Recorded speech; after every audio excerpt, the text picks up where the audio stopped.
ఈ రోజు మేమిద్దరం కూర్చోకుండా ఆయన ఒక్కైనే స్టాండప్ కామెడీ చేస్తాడంట. మరి లెట్ మీ వెల్కమ్ ది యాదమాస్ రాజు.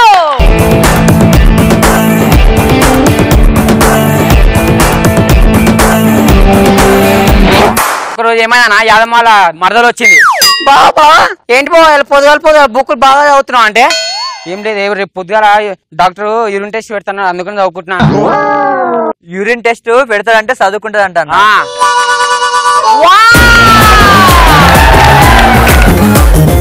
రవణ సిరిముఖ ఉన్న బస్ స్టాప్ లో ఇట్లా నడుచుకుంటూ పోతున్నా. బస్ స్టాప్ లో నించోరు బస్ స్టాప్ ఆటో గురించి ఎదురు చూస్తారు. ఆటో వచ్చింది, ఆటో అక్క అన్నది ఆటో అడ్డగుట్టకు వస్తావా అంటే వస్తా అమ్మా, కానీ మనిషికి 20 రూపాయలు అయితే పిల్లలకు మాత్రం ఫ్రీ. పిల్లలు మీరు పని చేయరు, మీరు ఆటోకి వెళ్ళిపోరు, మేము బస్కి వస్తామని చెప్పి ఇద్దరు ఫ్రెండ్స్ గర్ల్స్ మాట్లాడుకుంటున్నా. స్వీటీ నాటి. స్వీటీ ఏమన్నది, ఏమి నాకు మొన్న పాడకలు వచ్చింది తెలుసా అంటే, ఏం కళ అంటే ఎవరో కత్తితో పొడిచి చంపినట్టు కళ వచ్చింది అంటే, వచ్చే అలాంటి కళలు అస్సలు నమ్మకే, అలాంటి కళలు నిజమైతే నేను ఎప్పుడో ప్రెగ్నెంట్ అయ్యేదానా అంటే ఆమెకి ఎప్పుడో ఒక కళ వచ్చింది అనమాట. అట్లా ఆ కళలో కత్తి కాదు. అర్థమైందారా? అర్థమైంది. ఇప్పుడు ఆ కళ మొన్న హరియాడు ఏమైంది, మెడికల్ షాప్ పోయిండు. మెడికల్ షాప్ పోయి టాబ్లెట్ తీసుకుని ఒకటి ఏమైందిరా మొన్న దొబ్బగానికి ఐరన్ టాబ్లెట్ తీసుకుని ఏమైందిరా అంటే, మింగినవారా అంటే మింగినారా అంటే, కానీ భయంగా ఉందిరా అంటే, ఎందుకురా భయం అంటే, అది రోజు నీళ్ళు తాగుతున్నారా లోపల జంగు పడుతుంది మొన్న భయంగా ఉందిరా.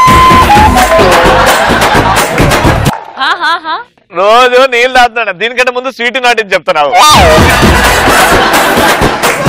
అయితే మొన్న పోలీస్ స్టేషన్ కి ఒకటి ఫోన్ చేసిన తాయి. హలో పోలీస్ స్టేషన్ మాట్లాడేది? రే పోలీస్ స్టేషన్ మాట్లాడరా, పోలీస్ ఎస్ఐ మాట్లాడుతున్నా ఏంటి చెప్పాను. హలో ఇక్కడ ఇల్లు కాలిపోతుంది అండి, మీరు జల్దీ రండి. ఇల్లు కాలిపోతే పోలీస్ స్టేషన్ కాదురా ఫోన్ చేయాల్సింది, ఫైర్ ఇంజన్ ఫోన్ చేయాలి. అరే గూట్లే నాకు తెలుసురా, కాలిపోయి నీళ్ళేరా.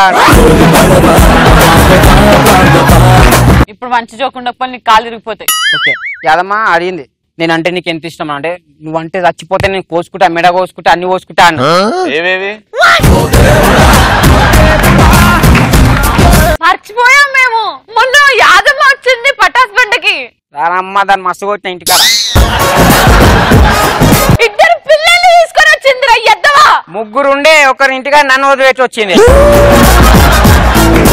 నేనంటే నీకు ఎంత ఇష్టం రా అంటే, ఓ మస్తు నీ గురించి ఏదైనా కోసుకుంటా, మెడ కోసుకుంటా, చేతులు కోసుకుంటా, అన్ని కోసుకుంటా అంటే, ఈ లవ్ లెటర్ తీసుకెళ్లి మళ్ళీ కానీ ఇప్పురా అన్నది. కాలిర కొడతావా వచ్చి? జోక్ అయిపోయిందా? నీకు అర్థం కాలేక దాని మీద స్వీటీ నాటి జోకే చెప్పా ఈసారి. సరే ఇదంతా వదిలేసా గానీ యాదమ్మని ఎందుకు వదిలేసినావు? యాదమ్మ మా పటాస్ బండకు వచ్చింది, నేను రవి చెప్పినాము నీకు ఏదో ఒక తూర్పిస్తావని. మేము ఏం చేయాలి ఆమెని? ఏం చేయాలి, చంపేరు. అరే కొడుతున్నావంట, పిల్లల్ని చూసుకోవట్లేదంట, ఎందుకు పెళ్లి చేసుకున్నావు? నన్ను కొట్టి బక్క చేస్తుంది రోజు.